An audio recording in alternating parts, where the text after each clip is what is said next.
Looking forward to Saturday and playing Boston College. At Fenway, it'll be a good experience for our guys. And again, we're going to be playing an opponent that's a very physical football team that likes to run the ball, use a lot of play action, very aggressive on defense. They have a couple of tailbacks that are really good, John Hillman and A.J. Dillon. Unfortunate for their quarterback, Anthony Brown, to have that injury that he had, but Darius Wade is a guy who has experience, who played big up front. Defensively, like I said, they're very aggressive. Zach Allen, Kevin Bletzer are guys that really show up and stand out on film. And the kick returner, Michael Walker, is a really good return guy for them as well. So I thought we had a good day today. We were inside, wanted to go outside, but with the rain and the wetness of the field, but we'll get out tomorrow and hopefully Thursday, because we tried to work in terms of the sideline where you're going to be. It's a little bit different, so we had to work that today in practice, and we'll work that all week long. Because again, if you're on your side of the field, it's okay, but if you're not, then you got a long way to go and all those things. So I'm looking forward to it, and hopefully we can stay, injury-free this week and go up there and play, a good ball game. What impresses you about A.J. Dillon? Just strong, powerful, guy that,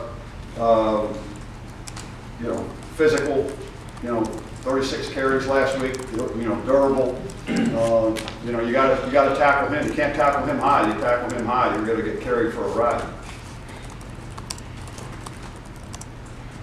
You mentioned the sideline situation. How does that impact substitution patterns, things of that nature?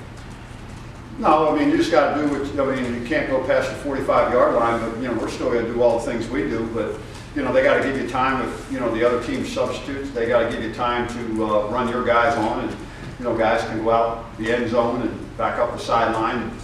So, it's just something you have to adjust to, and know that it'd be hard to sub if they're not subbing, you're going to have a tough time probably subbing.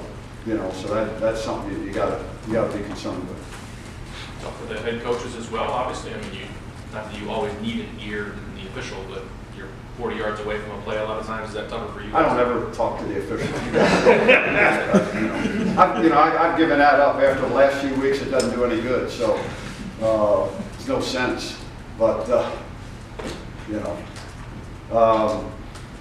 I don't know.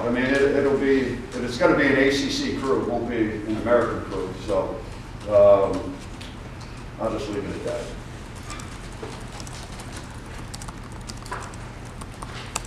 Randy, are you at a point in the season where you might give a younger player with less ability than the player ahead of him a chance to play in these last couple of games?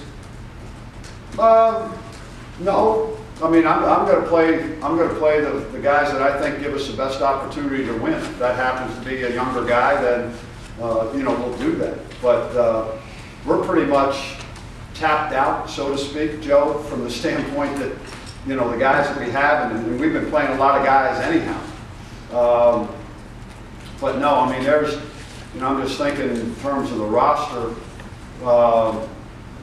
There's really nothing there that I see that. Because if I would have listed it in the two deep, who's starting and all those sort of things. But no, we're not gonna do that. Chris Britton's not playing. He's in concussion protocol. He won't play. So it's one of those things. Braden Brown coming back? Yeah, he's back, but he's he's right now he's not in the 2 deep. He's back on campus. How do you think Pindell performed last week?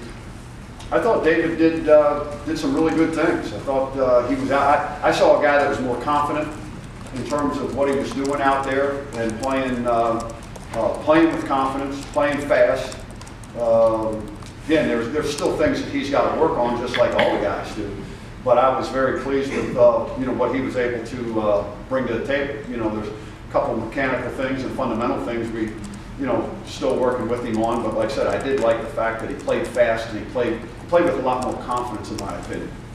And you said you try and tailor things a little bit to what he's most comfortable with. How conservative were you really with him, and can you push it a little more with him based on what you saw last week? Yeah, I don't think we were conservative at all with him last week. I think we had plays in, and we ran those plays, and again, against what we thought was best against Central Florida. Now, there might be some things that we do a little bit differently, this week against Boston College, just based on, what they do schematically. So, but again, we're going to do the things that we feel give us the best opportunity to attack their defense, and that David feels comfortable with, and that that he can execute. What was your missed tackle count last week, and maybe the best of the year? I don't know. Better.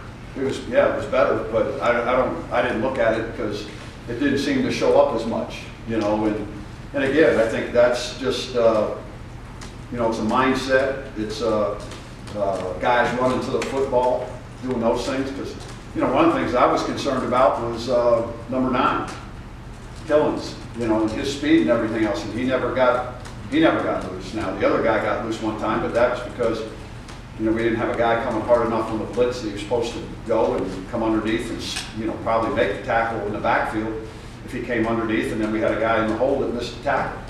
So other than that, but I did thought, but we're gonna have to tackle well this week. Yeah. We're gonna be tested this week.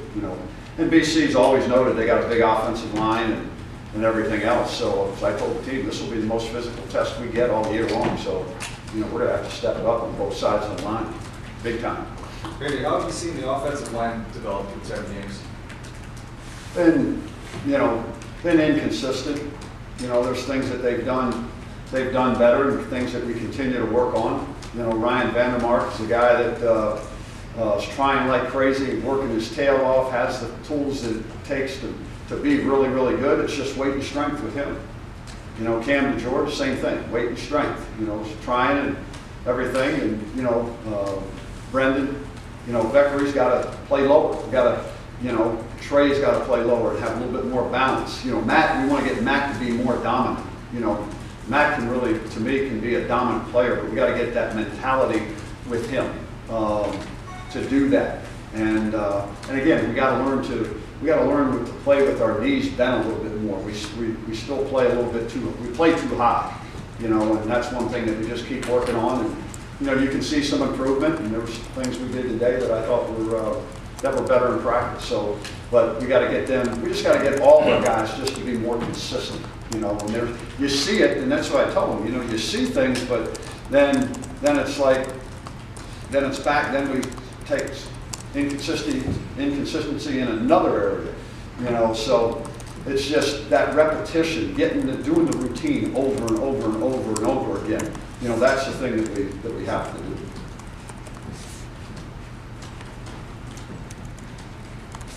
Just one other thing, Brian Sheriffs, he won't be playing the rest of the year. He still has the symptoms, and he came in and saw me today and told me that he just thinks it's going to be in his best interest. He hasn't been cleared. He's still got the concussion, still got symptoms, but he came to me and just said that basically he was going to be done. And just whatever he could do to help the team, that's what he's going to do. So that was a decision, because he was still in concussion protocol, still symptomatic. But he came in to see me, and I just told him I really appreciate everything that he's done here this year, and appreciate how competitive he is, and how much he tried to do everything that he could to help the team win. So. So that's where I just wanted to share that with everybody, and get that out, and because again, the kid is tough. He did the things that he had to do, and I told him, the way he handled the situation, throughout the year, I thought was outstanding in terms of, being ready to go in that first game, and coming through and working and doing the things you need to do. So, it's unfortunate, but he's at peace with himself. He won't be available because he's still in, concussion protocol and all those things. But you know, he's very appreciative of and glad that he came back, and I'm glad that he did come back. And he had, to me, he had a good year. You know, he went out and did a lot of good things, you know, to help the team try to win. Will he be around the team and travel with the team? I don't. Those are things I still have to talk with the doctors about, and then plus, you know, I've got to be cognizant of the fact that, you know, everybody's going to Fenway. We're taking everybody up there. The travel squad will go up on Friday. The non-traveler guys will come up Saturday afternoon, so everybody will be there. But then I just got to be cognizant of the fact that, you know, he's got a family and all those things, and he's been away from them, and you know, so I think that it might be better served for him to spend more time, you know, with his family. So those are things that I have to, decisions that I have to weigh, and also with talking with, you know, with our doctors as well. Is it, I mean, obviously you play games where you know the coaching staffs well. I don't know how well, you know, Coach Daz, you know, but obviously you know Coach Pasqualoni a little bit. When that happens, does that give inside an advantage and got some familiarity with what they used to do or what they've done before? He's down with players.